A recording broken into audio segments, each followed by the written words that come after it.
It's happening. The actual framework for the two-state solution has now been formally launched.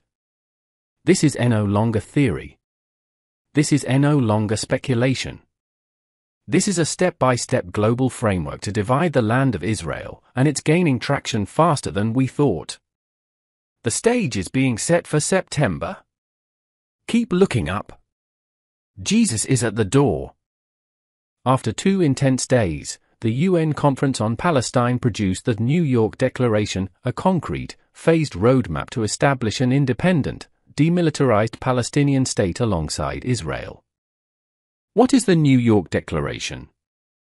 A 7-page, action-driven blueprint co-authored by France and Saudi Arabia, the conference hosts, and backed by over 90 nations, including the Arab League, EU, and dozens of other UN member states.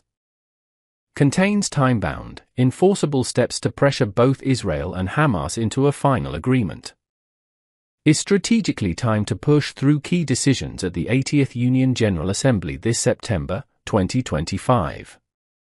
Yes, it's designed for action, not just talk. 8 implementation groups have been established, focused on security, governance, hostage release, reconstruction of Gaza, and more. Urges global recognition of a demilitarized Palestinian state by or during the September UNGA session. France and the UK have publicly stated they are ready to recognize Palestine if Israel doesn't engage or halt settlement expansion. Bottom line? This is a well-coordinated plan designed to secure a permanent ceasefire, disarm Hamas, transfer control of Gaza to the Palestinian Authority under UN supervision, and achieve global diplomatic recognition of a Palestinian state. Here's what has already happened. Western policy shift. The UK and France, we already knew about France, announced plans to recognize a Palestinian state in September unless Israel commits to peace talks and stops settlement activity, a stunning shift in Western policy. First public Muslim condemnation of Hamas.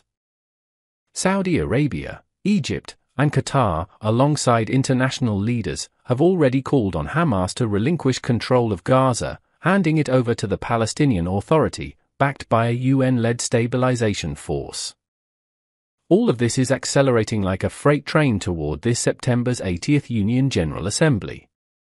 The groundwork has already been laid. What comes next is continued pressure on Israel to accept the terms, merge the Abraham Accords and the Abraham Shield, and sweeten the deal by giving the green light to rebuild the Third Temple, likely under international protections or shared arrangements.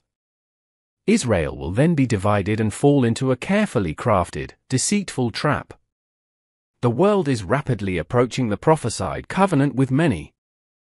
Then he, Antichrist, shall confirm a covenant with many for 1 week. Daniel 9 verse 27. And I will enter into judgment with them there, on account of my people, my heritage Israel, whom they have scattered among the nations, and divided up my land. Joel 3 verses 1-2. And in that day I will make Jerusalem a very heavy stone for all peoples, all who would heave it away will surely be cut in pieces, though all nations of the earth are gathered against it. Zechariah 12 verse 3. Church, we're witnessing the foundation of the covenant with many. We are seeing the very thing that will trigger the 7-year tribulation, the 70th week of Daniel, the time of Jacob's trouble. If it is so close, it is no wonder that all these natural disasters and the volcano starts. It is a warning from God. It says in Psalm 2 that the Lord will warn those who seek to divide his land. Psalm 2 verse 10. Be wise now therefore, O ye kings, be instructed, ye judges, leaders and kings of the earth. 11. Serve the Lord with fear, and rejoice with trembling. 12. Kiss the Son, lest he be angry, and ye perish from the way, when his wrath is kindled but a little. Blessed are all they that put their trust in him. You know, I really think we're living in a moment in history where God is separating the wheat from the tares and the sheep from the goats. That includes nations, it includes individuals, and I think the dividing line, actually, I know biblically, the dividing line in all of this is Israel.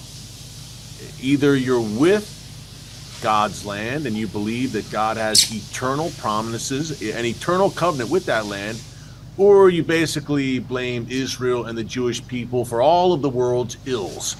That's where we are right now.